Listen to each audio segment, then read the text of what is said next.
Halo friends Dr. B, masih bersama saya Dr. B. Masih di Kopi 5 Detik, tempat cozy untuk ngopi-ngopi dan ngeteh di belahan Jakarta Selatan. Dan masih bersama dengan Dr. Ayu Tia, spesialis jantung dan pembuluh darah. Kali ini kami akan kupas tuntas bagaimana friends Dr. B menjaga kesehatan jantung. Jadi jangan sampai kejadian serangan jantung mendadak terjadi pada kita semua. Nah Dr. Ayu Tia, kita sekarang coba bahas satu persatu ya, bagaimana pola makan atau kebiasaan hidup kita yang harus kita ubah supaya jantung bisa dalam keadaan tetap optimal. Oke, sebenarnya healthy lifestyle lah ya, gaya hidup sehat. Gaya hidup sehat, satu ya hindari stres. Terus pola makan bagaimana? Ya tentu saja pasti yang rendah lemak, karena lemak itu, kolesterol buruk itu sangat buruk buat pembuluh darah. Itu yang bikin plak-plak atau kerak-kerak pada pembuluh darah yang akhirnya dapat menyumbat dan menyebabkan serangan jantung.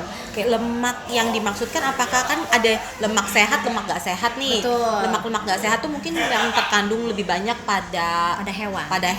Jadi kalau lemak yang pada tumbuhan itu semuanya HDL. Oke. Jadi lemak nabati semua itu adalah lemak yang baik, yang justru kalau di pembuluh darah ibaratnya cleaning service gitu. Jadi dia yang akan memproteksi pembuluh darah, itu yang HDL. Oke, jadi friends Dr. B kalau cek kolesterol di laboratorium itu kan ada kolesterol total, HDL, LDL. Nah menurut Dr. Ayu Tia, lemak sehat itu yang namanya HDL. Betul. Justru itu harus tinggi gitu. Betul. Ya dok. Oke. Gitu. Kalau lemak hewani yaitu LDL jatuhnya. LDL itu lemak yang jahat, yang suka bikin penyumbatan. Oke.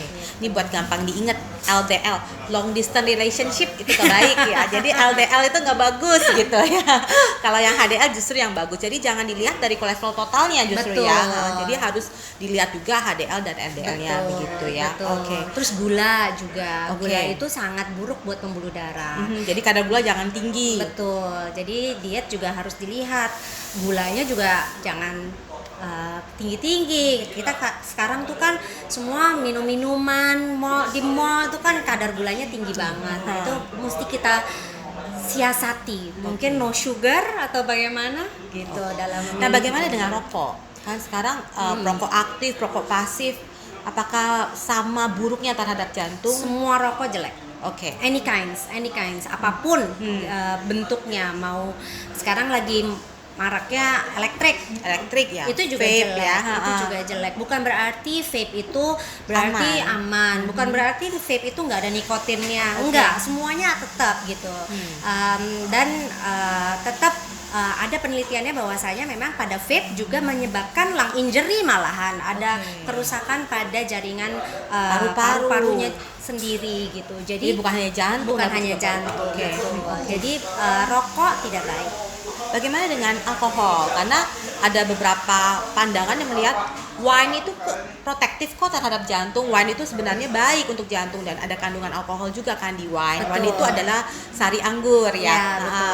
Tetapi sebenarnya bagaimana? Alkohol yang kayak gimana yang buruk? Jadi kalau misalnya minum alkohol itu memang ada takarannya ya.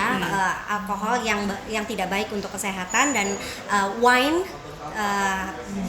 boleh untuk jantung. Sebenarnya wine tapi very little ya, bukan wine banyak gitu. Karena wine itu mengandung antioksidan sebenarnya. I see. Jadi justru kata kuncinya di antioksidan. Betul. Jadi makanan sehari-hari pun kalau antioksidannya tinggi itu baik untuk sangat jantung. Sangat baik gitu, karena antioksidan kan yang bikin, salah satu yang bikin serangan jantung kan radikal bebas. Radikal bebas itu di counteract-nya sama antioksidan.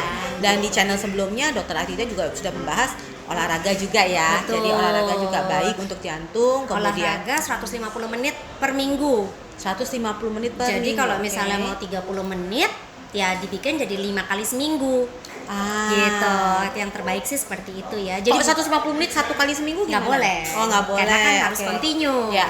Gitu, harus secara rutin, nggak bisa dibabat satu kali dalam sehari. Baik. Jadi kalau di sum up gimana nih sum up? Yang pertama healthy diet ya kan. Jadi low kolesterol yang LDL, tinggikan Betul. yang mengandung HDL. Betul. Oke, terus kemudian yang kedua no cigarette smoking whatsoever No. ya. Jadi Betul. bentuknya apapun juga enggak.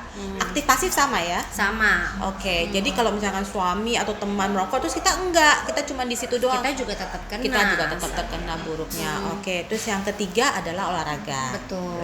Oke. Stres. Stres, oke. Kurangin stres. Well, Susah kalau ya. susah ya dalam hidup ini stres itu. Iya. Makanya zaman dulu saya sekolah itu yang tadi saya bilang itu ya, sehat, seimbangkan gizi, enyahkan rokok. Dulu hindari stres, sekarang diganti hanya hadapi stres. Oh iya. Karena kita nggak Stres bisa nggak bisa dihindari. Betul. Iya, baik. Jadi hadapi stres dengan baik gitu. Oke.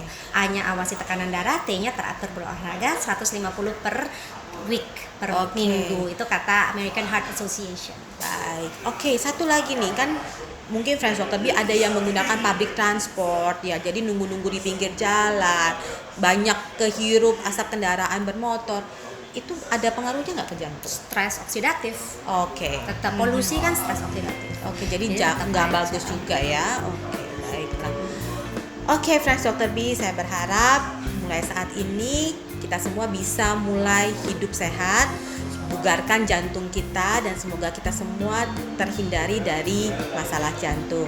Saya Dr. B, best for your health. Jangan lupa untuk subscribe, like, dan tekan tombol lonceng untuk mendapatkan update dari video-video selanjutnya. Terima kasih.